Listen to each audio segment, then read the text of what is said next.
तो आइए इसको हम लोग सॉल्व करना स्टार्ट करते हैं। तो देखिए इसका क्वेश्चन में क्या कह रहा है, निम्नलिखित पंक्तियों को पूरा कीजिए। क ख दो दिया हुआ है, तो इसमें दिया हुआ है मेरा तेरा मनवा डैश खाली जगह है, फिर यहाँ पर खाली जगह, तू कहता कागज की लेखी, मैं कहता सुरझावनहारी डैश। तो इस खाली जगह को हम यहाँ भर के रखे हैं। देखिए तो इसका कह रहा है, मेरा तेरा मनवा कैसे एक ही होए रे, मैं कहता हो आँखें देखी, तू कहता कागज की लेखी, मैं कहता सुरझावनहारी, तू राखियो उलझाए रे, मैं कहता तू जागत रहियो, तू रहता है सोए रे।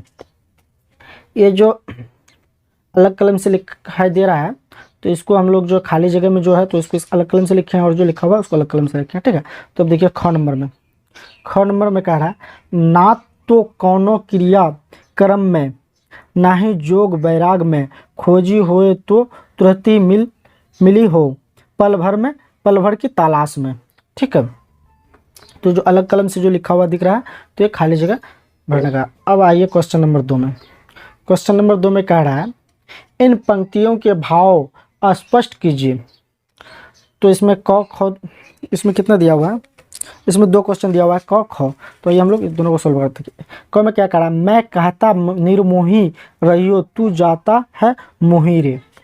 तो इसका आंसर है, कबीर के अनुसार मनुष्य को अनुरागहीन निर्मोही होना चाहिए, क्योंकि अनुरागहीन होने से ही मनुष्य का कल्याण होता है, इसके विपरीत मनुष्य अनुराग में पड़ता है। अब ये 2 नंबर में कह रहा है, माँ को कहाँ ढूंढे बंदे मैं तो तेरे पास में। तो इसका अर्थ है, मानव ईश्वर को यंत्र तंत्र मंदिर मस्जिद में ढूंढते फिरते हैं, लेकिन ईश्वर तो मनुष्य के पास ही हृदय में निवास करते हैं। आइए इसका अगला क्वेश्चन देखते हैं आगे क्या कह रहा है। देखिए 3 नंबर में कह रहा है, माँ को शब्द किसके लिए प्रयोग किया गया है। तो माँ, इसका आंसर है, माँ को शब्द का प्रयोग ईश्वर अल्लाह के लिए किया गया है। अब आइए पाठ से आगे कह रहा है, कबीर की रचनाएं आज के समाज के लिए कितनी सार्थक उपयोगी है, स्पष्ट कीजिए। तो इसको हम लोग यहाँ लिख के रखे हैं। देखिए, कबीर की रचनाएं आज के समाज के लिए अत्यंत सार्थक उपयोगी है। जहां आज भी ब्रह्म आडंबर की मान्यता दी जा रही है, आज के समय में जबकि मनुष्य के पास समय के अभाव है, अत्यंत भागदौड़ के बाद मनुष्य अपने कर्तव्य को पूरा कर पाता है, ऐसे काल में भी मनुष्य यदि तीर्थ यात्रा आदि में समय नष्ट कर रहा है तो भूल है, क्योंकि ईश्वर तो हर एक प्राणियों के हृदय में ही निवास करते हैं। मनुष्य के लिए सच्ची भक्ति तो मानव सेवा ही है। इन सब बातों की सीख कबीर के पद से मिलते हैं, अतः कबीर की रचनाएं आज के समाज के लिए उपयोगी एवं अत्यंत सार्थक सिद्ध हैं। अब आइए नेक्स्ट क्वेश्चन पर चलते हैं। तो इसी का पाठ से आगे का क्वेश्चन नंबर 2 में कह रहा है, सुगन भक्ति धारा जिसमें ईश्वर के साकार रूप की आराधना की जाती है। फिर कह रहा है, निर्गुण भक्ति धारा जिसमें ईश्वर के निराकार बिना आकार के स्वरूप की आराधना की जाती है। तो इसका आंसर है, कबीर दास निर्गुण भक्ति धारा के भक्त कवि थे, क्योंकि उन्होंने ईश्वर को मानव हृदय में ही रहने वाला बताया है।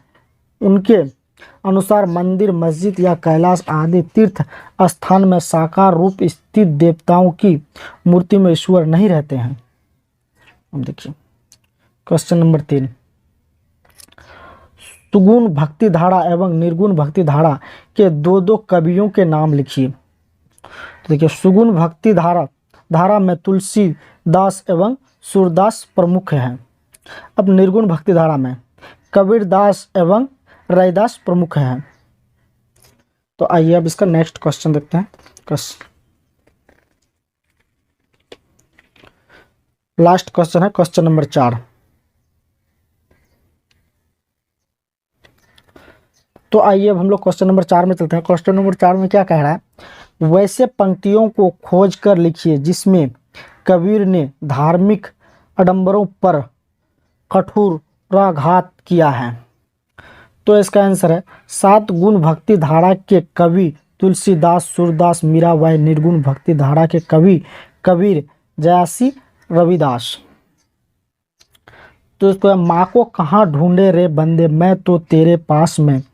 ना मैं देवल ना मैं मस्जिद, ना कावे कैलाश में, ना तो कोनो क्रियाक्रम में, ना ही जोग वैराग में। खोजी हो ए तो तुरंत ही मिली हो पल भर में। तालाश में कही कबीर सुनो भाई साधु, सब सांसों की सांस में। तो आई होप आप लोगों को अच्छी तरह से समझ में आया हो।